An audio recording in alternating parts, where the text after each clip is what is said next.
Hello, welcome to ThePrint. I'm Amna Begum Ansari.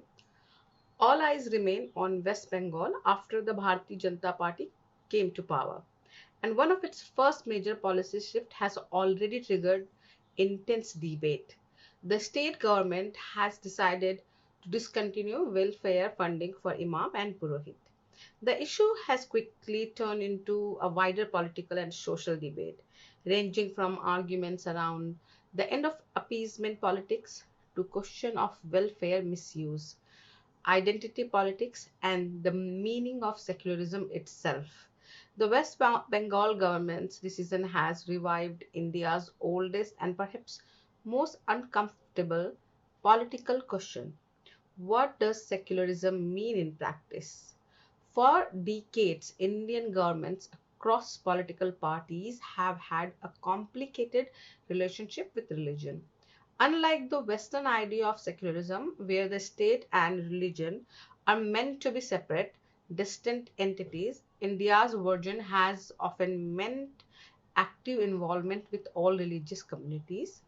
Governments subsidized pilgrimages, regulated temples, and introduced welfare schemes for religious clergy. Some defended such a policies in the name of inclusion, welfare, or historical balance repressions, but many saw them as a selective appeasement of vote bank through tokens. The problem arises when government start attaching welfare to religious identity. Once the state selectively start funding clergy, politics naturally enter the pictures. What may begin as a social support slowly turns into political signaling. One subsidy creates another demand. State support for one community leads another to ask why they don't get the same benefits. Welfare thus turns into a game of religious balancing. India has seen the pattern unfold many times before. It is a dangerous direction for a republic built on equal citizenship. The Mamata Banerjee government frequently faced accusation of minority appeasement, especially around its support scheme for Imam. The scheme was launched in 2012 when the government announced a monthly honorarium for Imam across West Bengal. Registered Imam were given 2,500 per month, with the argument that many religious leaders came from economically weaker background. Soon after, a similar assistance program was also extended to muezzins through the Minority Welfare Department. Then in 2020, the state government introduced a similar allowance for Hindu priests.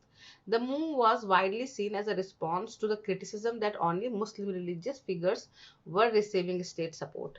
Under this scheme, registered Purohit were initially given around rupees 1000 per month, which was later revised to rupees 2000 ahead of 2026 assembly election.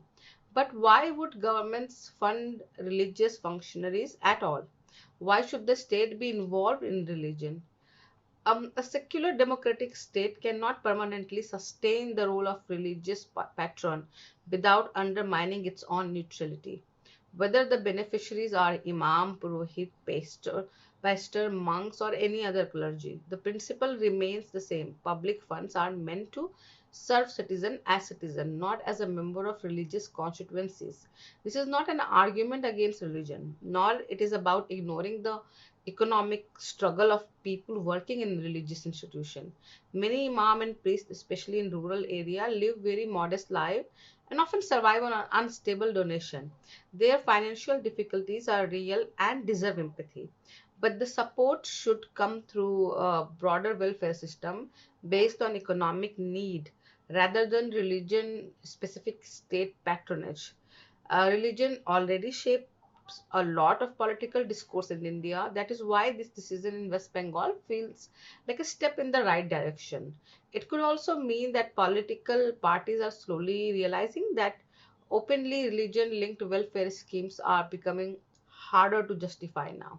More importantly, voters themselves seem to be changing, especially among younger and urban Indians. There is a growing focus on issues such as job, infrastructure, inflation, healthcare, than symbolic religious politics. The West Bengal government's policy shift should not become an excuse for selective outrage from either side. Celebrating the removal of funding for Imam while remaining silent about state support towards other religious institutions would be a dishonest position. Either the state supports all religious groups equally or it steps away from this space altogether. The second option is much healthier for democracy, in my opinion. India's secularism has always been complicated because of the country's diversity in historical realities. In the past, a complete separation between religion and state may not have seemed possible, but India must now rethink what secularism means. A secular democracy does not become anti religion by stepping away from religious patronage. If anything, it allows both governance and faith to exist in their own space without either invading the other. And perhaps that is the real importance of this policy shift in West Bengal. It is not just ending of one welfare scheme, but the beginning of a larger conversation India has avoided for a long time.